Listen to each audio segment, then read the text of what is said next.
Hi everyone, আমি স্মৃতি। আজ তোমাদের সাথে ফার্স্ট মিনি ব্লগ শেয়ার করছি লক্ষ্মী পুজোর। তো সকাল সকাল ঘুম থেকে উঠেই আমি চটপট বিছানাটা গুছিয়ে নিলাম। নেওয়ার পরে ব্রাশ আর কলগেট নিয়ে বাইরে গেলাম। বাইরের সৌন্দর্যটাকে উপভোগ করতে করতে আমি ব্রাশ করলাম। ব্রাশ করে নিয়েই আমি স্নানে গেলাম, কারণ লক্ষ্মী পুজোর আগে আমাদের নারায়ণ পুজো হবে। তো ব্রাহ্মণও চলে এসেছে, মা আর ঠাম্মি মিলে পুরো পুজোটা জোগাড় করেছে।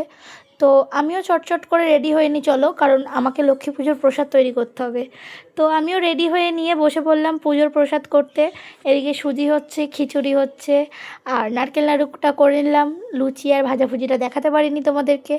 তো সব কিছু প্রসাদ তৈরি করার পরে আমি ভগবানকে দিয়ে দিয়েছি। দেওয়ার পরে পুজোটাকে আমরা শুরু করে দিয়েছি। তো চলো পুজোটা শুরু করে দিই, তারপরে তোমাদের সাথে দেখা হচ্ছে। বঙ্গদেশে তার বাস বিদিত ভুবন, ধর্ম কর্ম সদামতি ছিল যে তাহার। তো পুজো হয়ে যাওয়ার পরে তোমরা দেখো আমাদের ঠাকুরঘরটা। যেটুকুনি পেরেছি নিজের মতো করে পুজো করেছি।